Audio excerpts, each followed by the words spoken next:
It was just the other day I was out shopping, and occasionally I'll come across a gun store, a golf store. Many of the listeners know I love guns, and I love golf.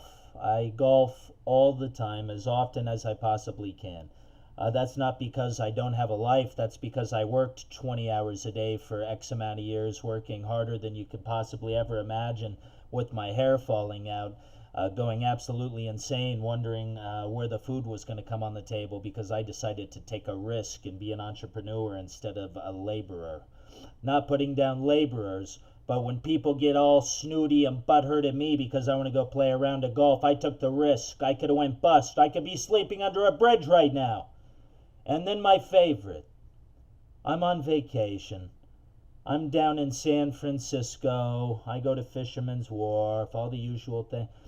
And I go through the Castro. It's not my mistake. I'm not the one driving. We got a Korean or whatever, a foreigner national taxi driver. He's actually quite pleasant as far as bedside manner. He's funny. But now he's got me in the wrong part of town. I'm seeing rainbow flags. I'm seeing guys with ball gags. I've got a little girl in the car. What's that? What's it? And you know me. I'm not the guy who lies about Santa Claus and the Tooth Fairy. I'm not the guy who says, someone's going to magically, some fat fuck who couldn't put the fork down, okay? We've talked about that. I'm not going to go into the fat guy who didn't put the fork down. But somehow he mysteriously made it down, and he had such a big appetite after squeezing his big fat gut down one of millions of chimneys. He's going to drink your warm milk and eat your cookies that you skimped on the sugar and the flour on, and he's just going to be so happy that he's going to put all these gifts under a tree. And we make our kids believe that, and then 5, 6, 7, 8 years old, Mommy, they told me there was no Santa Claus, and they're crying. And I mean, these are, you could hook them up to a polygraph, folks.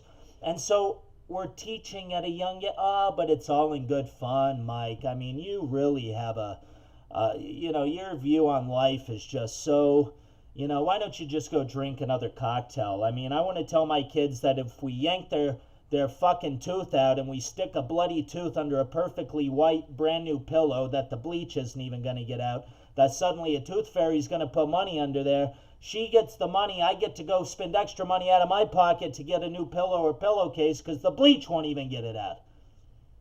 But there's a tooth fairy. Yeah, there's a tooth fairy, all right.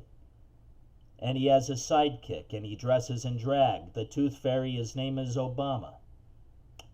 He's led you to believe that if you just rest your head at night with your Prozac and you rock-a-bye, baby, rock-a-bye, baby, and he's got his Hillary, she's knocked out. She's 4 bottles of scotch and a Klonopin in. I mean, Benghazi's calling at 3 a.m. like 40 times. She can't even hear it.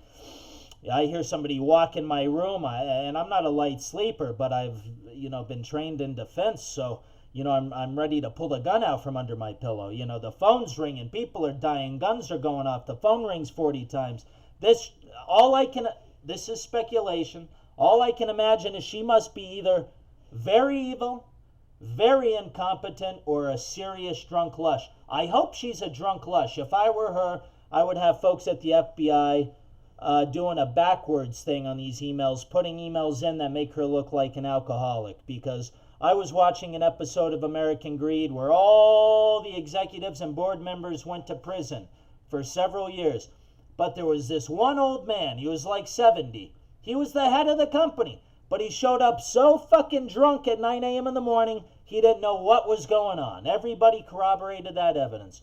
The courts had leniency on him because he was drunk. They said, he's so damn drunk, he doesn't even know where he is. And so alcoholism is a defense. Hillary, at this point in time, I suggest you start falling down in front of your Escalade far more often. I would start having Secret Service carry breathalyzers, ones that are uncalibrated to blow 0.3 and 0.4 blood alcohol levels, whether you're blowing that high or not. And I would plan the biggest contingency back out plan of your life, because this house of cards is about to come coming crashing down. And quite frankly, I can't wait to see it, because I like to see bad people fail. I like to see good people, even if they break the law, I like to see good people get a second chance. Hillary, I would love to see you fail. I think all your chances are up, and I think the American people are sick and tired of your garbage.